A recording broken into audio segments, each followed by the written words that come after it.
No, you can't! Pootsifer, I have to. But don't worry, we can be pen pals.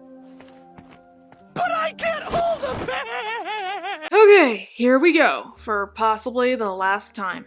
Be strong, Kitty, be strong. Hi, I'm Kitty Monk, and I'm here to talk to you about the Owl House. Or more specifically, lilypad. Okay, let me get this out of the way since you guys ask all the time. I know her real name isn't lilypad, okay? I know it's Lilith Clawthorne. It's way easier to say lilypad, okay? For some reason, whenever I record a video, I can't pronounce her real name. You might notice sometimes I slur my words. Trust me, I am trying my hardest to enunciate. I do not know why this happens. I can say Lilith when I'm by myself. I can say it perfectly when I watch Frasier, but when I go to record, it sounds like I'm swallowing a bag of rocks. So to make it easier, save on time, and overall sound adorable, I call her lilypad. Remember How I Met Your Mother? Lily on its own did not feel right. Trust me, stuff like this happens all the time in media. The song Hey Jude was originally called Hey Jules after John Lennon's son, Julian, but Paul McCartney found Jude easier to sing, and so the band went with that. For future reference, if you're watching one of my videos and suddenly a character has a nickname, like how the Abomination teacher is Professor Buttmunch, chances are I just find the name hard to pronounce. So I improv. Okay, got all that? So let's get into the video. I've been on YouTube since August of 2020, but I feel like I did not truly come into my own as a creator until August 6, 2021. On that day, I published the video, Did Lilith Clawthorne Get Off Too Easily? The video differed from a lot of my previous ones, which were primarily on disenchantment. The video described lilypad's path up until the first half of season 2, and I wondered if her redemption was lacking. I never expected that video to blow up, at least for the time being, but it happened. A couple of weeks later, I'd made my first video on Alador, and then one on Camilla, and the rest is history. I realized, wow, I can talk about more than one show, it's miraculous. But anyhow, let's bring you guys up to speed, and discuss lilypad's development from when we last saw her to King's Tide. Warning, it might take a while. At the beginning of the show, the Emperor's Coven is run by lilypad, who works directly under Emperor Bellows. Now I have the highest honor of enforcing the Emperor's will, so be more! The Emperor's Coven awaits you! In the episode, Convention, it's weird. Lilypad sees her sister for the first time in years, but Ida is able to emotionally manipulate her into letting her escape. I just had to see my sister for possibly the last time. Ida, It's been fun, but let's call it a draw! Backstage, lilypad receives a call from Kikimora, reminding her that if she captures Ida, Bellows will heal her curse. Just remember what Emperor Bellows has promised you. I will capture her, ma'am. You have my word. Very good. Throughout the season, lilypad schemes to capture Ida and force her into the Emperor's Coven, eventually succeeding in the episode Agony of a Witch, by taking advantage of Ida's curse and forcing her to use up her remaining magic.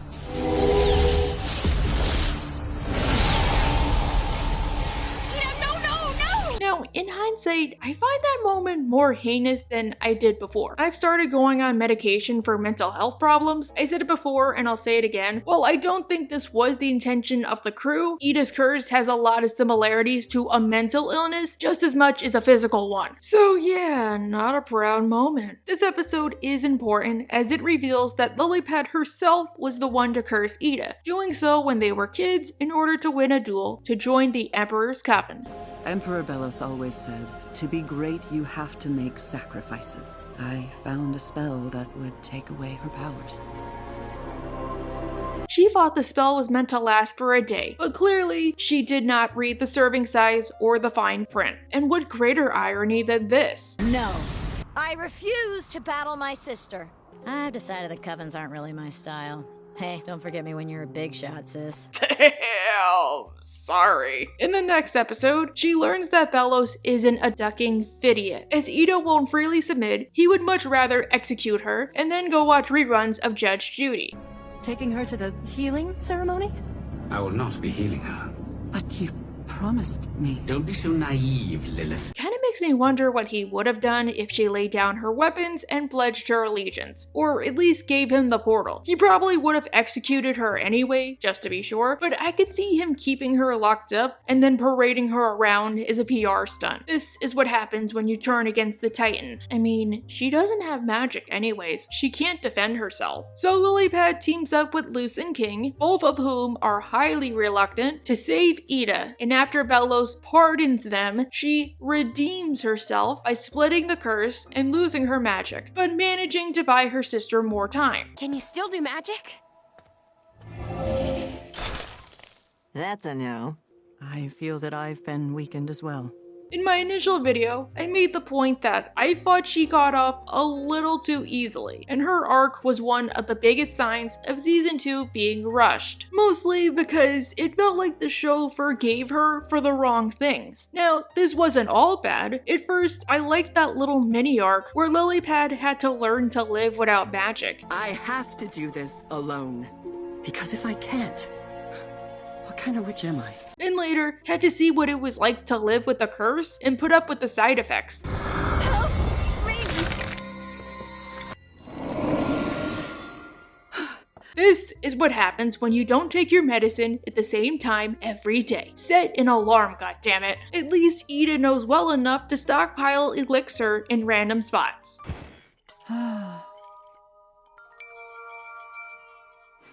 On the bright side, she does at least apologize to her sister. I had no idea this is what I did to you. I am so sorry. True, this does not make up for hunting her like a dog for 30 plus years, but in terms of character, it's something. However, may I remind you that she was totally willing to brand Luz in Ida's body, and when she found out that wasn't even her sister, she did not give a damn. Time and again I've offered you my help, yet you foolishly run back to your worthless life! Or that she publicly embarrassed Amity and made her out to be a cheater and did not apologize for that either. I only did that because I knew you would cheat! Still cheated. Welcome down to my level. Preach it, Ida. I disagree with the notion that lilypad was doing all of this because of the curse, because she implicitly never talked to Ida until the convention. She was still doing bad stuff, like enforcing Bellows' agenda, and that had nothing to do with helping Ida. And on top of that, she had no problem killing Luz just to get what she wanted. Human, that orb was for your protection. As well as making a huge rant that has some weird connotations. Go back to your world. This one is ours. True, apologies don't totally make up for what you did, but if she should be apologizing to anybody, next to Ida, it should be Luz, and Luz never gets that. Besides, she would always belittle Ida for being cursed, even when they were in private. Sad to see you slowing down, sister. Tell me, is it the curse? Why don't you go home and rest? Wouldn't want you breaking a hip. Oh, Edelyn, not only is the curse affecting your hair, but your memory as well. Doesn't seem remorseful to me. Again, this moment makes me sicker in hindsight. Imagine, argument's sake, giving somebody HIV through a blood transfusion on total accident. You don't mean to do it, it just happens. 1 in a million fluke. And then going up to that person and saying, you sneezed, better hope it's just a cold. Not to mention, while she did want to help Ida, agony of a witch happened because of Bellows. Not because Bellows was going to rescind his offer, but because Bellows said he would essentially kill her for not doing her job. If I just had more time, I'm getting bored of your excuses, Lilith. Which even Kikimora said is so easy a monkey could do it, blindfolded. And then he would go and change a light bulb. And other teams have bound many rogue witches to covens, and yet the Owl Lady still roams free. Speaking of, they kinda breeze through lilypad telling her mom she cursed Ida to give us an admittedly much needed lesson on the dangers of holistic medicine. Lilith told me how she gave you the curse. I am so sorry to you both to have this secret weighing you down. And then they wrote lilypad out of the story in episode 4, just when things were starting to get good. While this is a bit of a lengthy rant, apologies, my opinion has softened since, if only slightly. Still, I wish lilypad got like 5 more minutes of either "we don't trust you" or at least said sorry to Luce, just as she did to Ida. Echoes of the Past could have been her trying to make things up to Luce. That's why I preferred Hunter's arc. While he admittedly took the spotlight away from other characters, especially Willow, his deconstructing felt more natural. But season 2B exists, so let's take a look-see. The one you left us? Obviously. Oh, the one we left them. Well, someone had to bury our bones. Okay then. Now, I will say that overall, Season 2B was a huge improvement on lilypad. Of course, she isn't a main character, more of a drop-in relative, but I like the path they took with her. Why? Well, lilypad is basically me. Not only because we dress kinda similar, but we have essentially the same personality. Just replace Edwardian ballisters with cartoons or Broadway musicals, and that's basically me in real life. Lilypad comes back into her own as a main character in the episode Elsewhere and Elsewhen, which is one of my favorite episodes of the whole show. Yeah, I talked about it before, but it was from a Bellows perspective. Now we need a lady's perspective. In the episode, Luce is trying to learn more about Philip Woodbine, who she has yet to realize is a gigantic prick. While this is going on, downstairs, Hootie is throwing a party for lilypad, who just got a job as assistant curator at the Supernatural Museum of History. A dream job of mine, if teaching or YouTube don't work out. Then again, the daily commute to Manhattan would suck. Here's to you, Lulu! Cheers!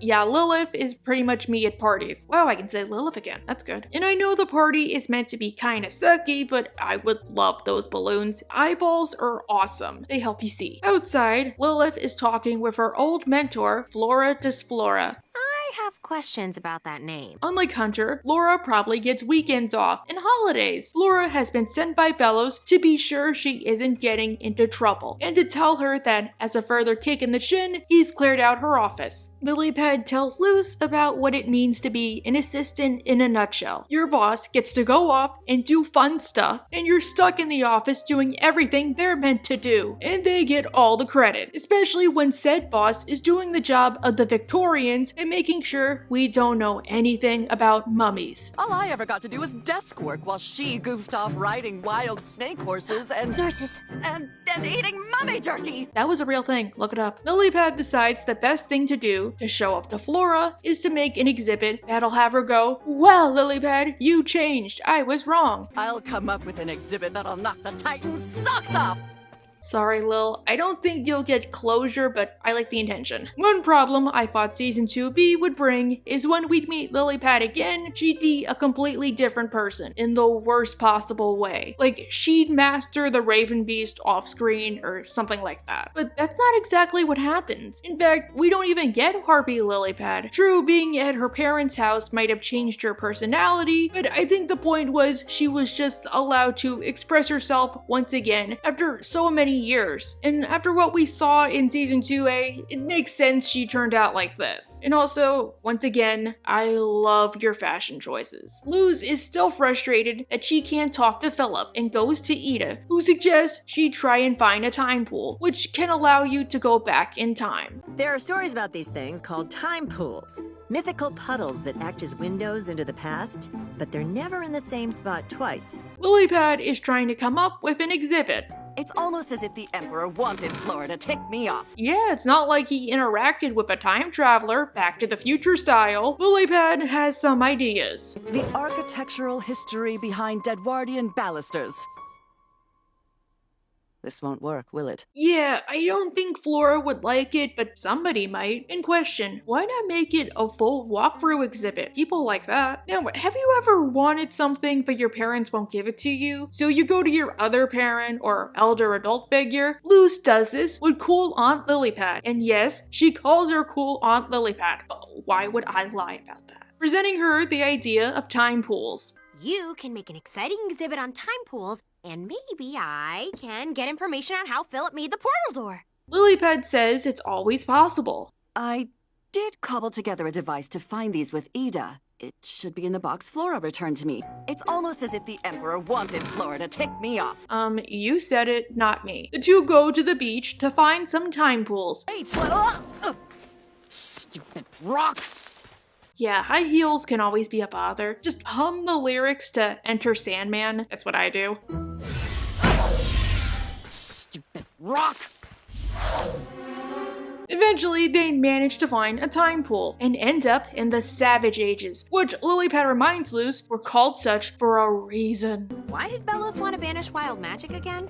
Well, the Titan supposedly doesn't like it. Because I said so? What cult leader would claim that? They don disguises, which, no offense, but I don't think Lilith needs one. Luz, yeah, she's human, I can understand that, but lilypad's a witch. She should be fine. They go searching, because if we do the math, they have a 6-hour time limit and discover that the Savage Ages were... Good tidings, kind witches. Guys walk up to you and say hello at total random when you're minding your own business. Since you're city dwellers, that is evil. The pair find that the Savage Ages were not all that bad. True, no society is perfect, but things were not as bad as Bellows claimed they were. Only downside, everybody behaves like they're in the suburbs. I bet they don't even lock their doors at night. They ask around, looking for Philip, but despite the fact he would probably be a local celebrity, nobody seems to recognize him.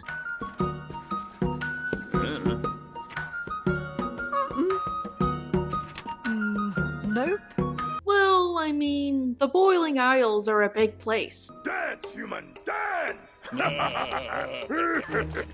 Give that back! End of the Black Mirror world! I recognize who that dude is. Philip is being accosted by a group of ruffians who claim that he did something to their brother Bluefang. Ask your friend there what happened to our brother Bluefang and his palisman. And they find his diary disgraceful. Listen to this. With my new and bravest companion, Bluefang, I set forth.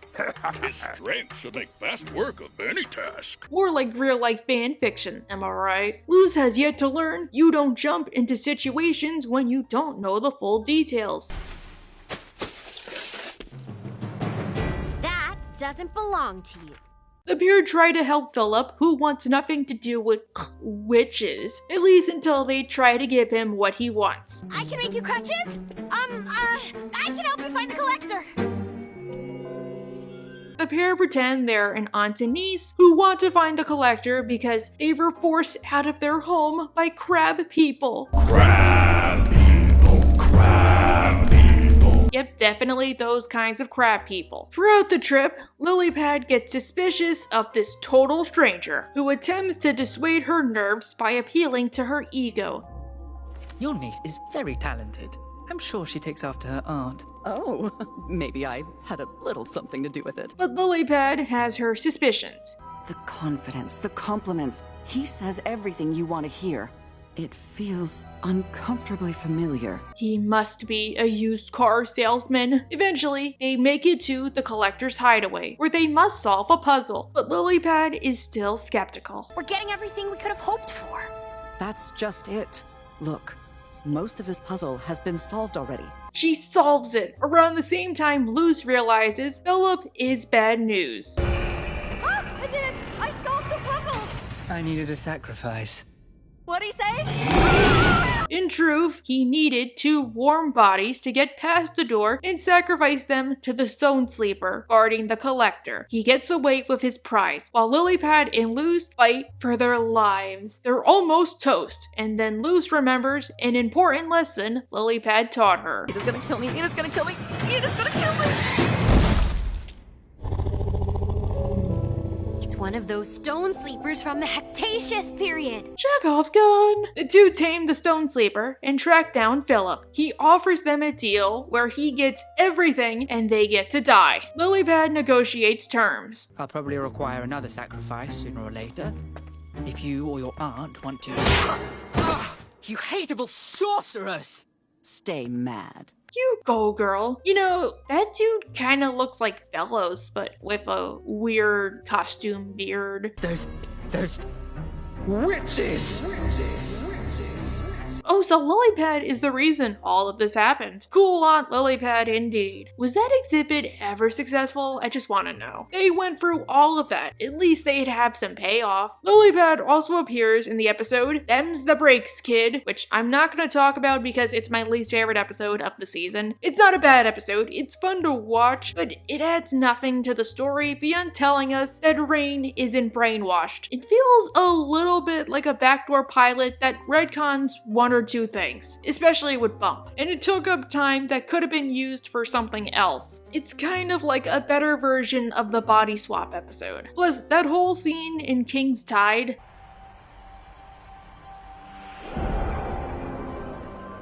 feels super weird even with context. Tara is hilarious as always. I can't reward disobedience, so everyone is poisoned.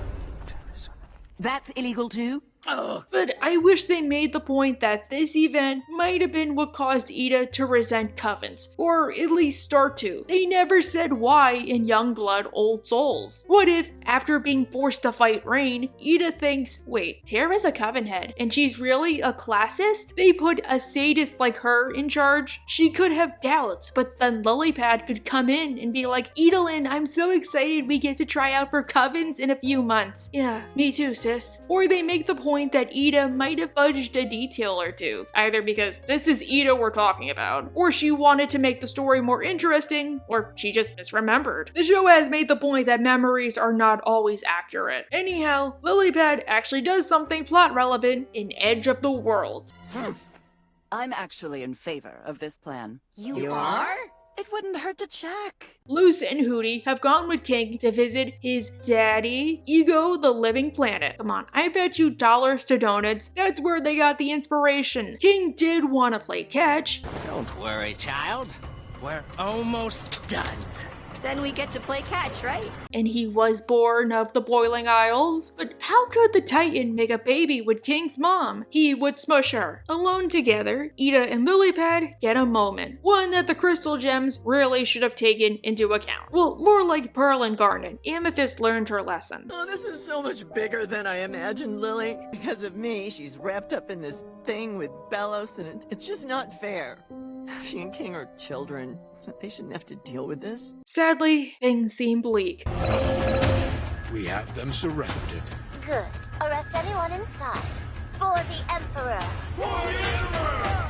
And on that note, I want to take this opportunity to list other problems I had with Lilypad, since they almost all relate to wasted opportunities. It's just better I get this out of the way now. Like I said above, I think a massive problem with Lilypad is she was one of the biggest victims of the show getting shortened, as there's so much stuff I want to know about her that I probably never will. The biggest is definitely her palisman. Throughout the show, palismen are shown to be lifelong companions, and they have their own names and identities. We know jack squat about Lilypads. Well, according to Dana Terrace, he has the placeholder name of Mike Socks, but he does not do much beyond sit in the background or just act as a fancy tool. And that's a shame. What's he like? How would he interact with Albert? Do all palismen know each other? Do they have a group chat? Do they use Twitter because they're birds? Would he like Hootie? Why was Lilypad allowed to keep him when Hunter says that a condition for joining the Emperor's Coven is you have to surrender your palisman? Did he just let Lilypad keep Mike because she's the Coven head? Because she had him before he instituted that rule? Or was he thinking, one more screw up and I'll get to eat him? Season 1 showed us that as a result of being Coven head, Lilypad had to sort of abstain from all amusement and fun and present herself as this stoic beacon. Did her palisman help her through this, or was she also distant towards him and treated him like a tool? So he just started acting like one. Does he resent her for that? Even if you can't use magic naturally, you can still use a palisman. Maybe, just as Hunter bonds with Flapjack by using him as a crutch, Lilypad could do the same with Mike Socks. And wow, while we're on that subject, I did not realize Professor Buttmunch was using that abomination as a mobility aid. I'm sorry, my bad. Another big one, probably the biggest one for me, is the fact that Amity and Lilypad don't talk together or even interact once. Guys, I know I talk about it all the time, but it pisses me off to no end. Lilypad and Amity are very similar people. Effectively, Amity is Lilypad if she realized the Emperor's Coven was hot garbage, and she had a support system willing to help her through it. The show could make this point. Lilypad never apologized or made it up to Amity for publicly embarrassing her, which, yeah, Lilypad is still head of the Coven, so Amity likely wouldn't have to worry about getting in, but if my mentor did that to me, I would be mad too. Dana Terrace said that the pair were distant from one another, and this could have led to some interesting plot points. What if Luce thinks they have some unresolved issues and tries to fix them, Steven Universe style, only to find this was all resolved off screen, or they just moved on? Or Luce thinks they were like her and Ida, not a tutor and a client. What if Hootie's door happens, but Lilypad helps Hootie with the Amity thing, setting her former student up with her adopted niece? Great way to make it up to her. When Amity confronts her father, Lilypad could be there to say, "I've seen Amity grow into a fine young woman. You have no reason to worry, Alador," or something along those lines. Or she could help Ida and Edric with the potion. After all, she could still make potions. Speaking of, was Lilypad still Amity's tutor after the convention? That would have been interesting to explore. Maybe that was the first step to Amity deconstructing. Or Lilypad was still evil, so she cut Amity off because Amity embarrassed her. Could have been an interesting twist. And now, what happened to Lilypad and Ida? Drumroll please. Well, they escaped to the knee, safe and sound. What, did you really think they would kill them off? We're not in the final episode, guys. Status quo changes can't happen just yet. They escaped with the clothes on their backs, and anything that wasn't nailed down. At the knee, they try to come up with a plan to stop Bellows and the Day of Unity, but they're screwed harder than a virgin on prom night. I came up with some great ideas. Putting Snorse glue in the Emperor's shampoo bottle isn't going to save anyone's life. The kids manage to track them down and inform them of the previous episode. So you found a commune of bloodthirsty fanatics in a place that was supposed to be empty. King is a Titan. Now, it turns out that without therapy, culty programming can be super hard. Who would have thunk? So upon learning her nephew is basically the second coming, she goes into devoted worshipper mode. All this time you've had a Titan under your roof? I've eaten ice cream with a god. I mean, Hootie gave him a blood test. Did you guys not suspect something then? Ida puts her in her place. He's a Clawthorne and technically your nephew, remember, dear sister? Right, of course. I'm a god's aunt! But this only seems to go so far. Is he a gentle god or an angry god? Depends. Did they cancel Peppa Pig yet? This newfound attention is getting to King, who is still figuring things out. But thanks to Steve, he'll breeze through half a season's worth of development in one montage. I point, you drive. Thank you, Disney. It warms my heart that cartoons are only for kids, because clearly it's not a medium that adults can also enjoy. He's a Titan, for Titan's sake. Oh, Titan, I just took his name in vain. I did it again! Apparently, that's not what that really means. Name in vain is pretty much what Bellows was doing, claiming he can do whatever he wants because the Titan says so. Sorry, pet peeve, but Lilypad, you're fine. Eventually, King calls Lilith out on acting super duper weird. I just, need some alone time.